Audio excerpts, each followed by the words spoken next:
Hi, I'm Keith Cotter and welcome to the HSB Academy tutorial session. In this session we're going to look at the Framing Style Editor Enhancements.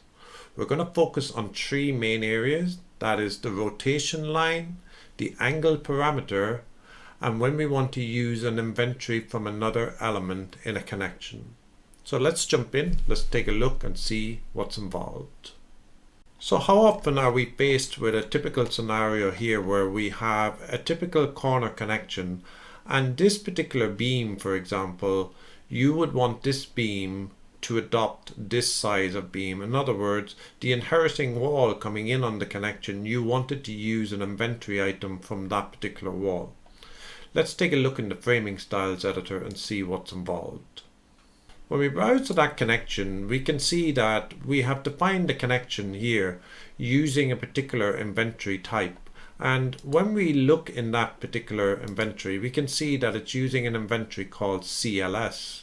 And that inventory we have already defined in, for example, a CLS here we have as a 140 by 38, and in my 89 wall I have it as an 89 by 38. However, when I frame that wall, and if it's currently a connection where I have group 1 walls, which are, as we can see here, grouped to 2 sets of walls, it's going to create that connection. And because this wall here, for example, could be an 89 wall, and this wall here could be a 140 wall, it means that this particular beam, in that case, is going to become an 89 particular connection type. Hence why we get this result here. But what if I wanted to be a 140? Of course, what I could do is create another type of connection. In other words, I could add another detail and create a second type of connection. But then what we begin to happen is if we've got multiple wall types, we've got multiple connections, and we don't want that. So one way around this is now the new feature that we've added in here against this beam, and it's called Other Element Inventory. And if I check that option on, it means that the incoming wall, depending on the size of the beam, it will adopt that particular beam size for this particular entity here. And let's see that in operation. If I say OK to that, and I now zoom out a little bit and generate these two walls, you will now see that when it frames, it creates the connection with the newer beam from the inheriting wall coming in. Now I want to talk about the rotation line and the angle parameter. And if we study this detail, I want to be able to recreate this detail where imagine on site we had this splayed beam, and this particular beam up here, our wall, should come and slot down over this particular beam. So I want to create this result here. So to do that, we go to the Framing Styles editor, and I'm going to make the change on the 140 wall.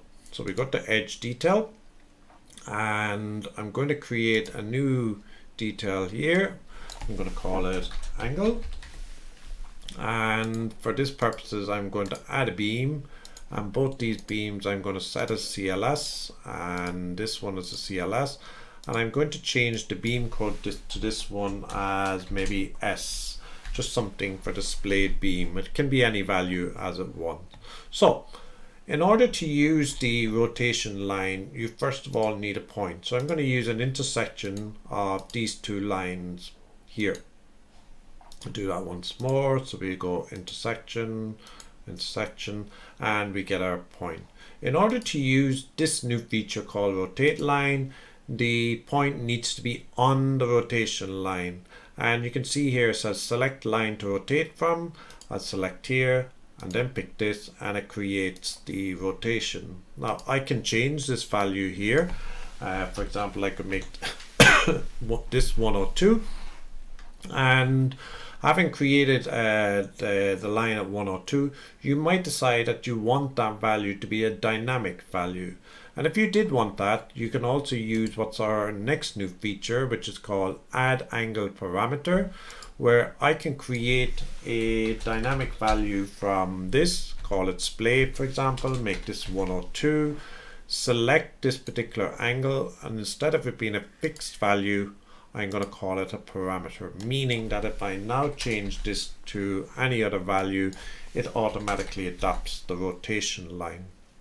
So that is now fixed. We can also have it counterclockwise, so it's the opposite angle. And these are the two features that I wanted to show you: rotate line and the angle parameter. So now to get that final splay, you just now use the tool Add Cut, pick the particular line and pick this particular beam, and you can now see it creates the cut result, giving you the result that you require. So last step now is we say OK, and we're now going to generate the detail result. And finally we should get the result that we require if we look at it in 3D, and there is your final result in 3D, giving you the splayed beam as a result. I'm Keith Cotter, thank you for watching, and I hope to see you in future sessions.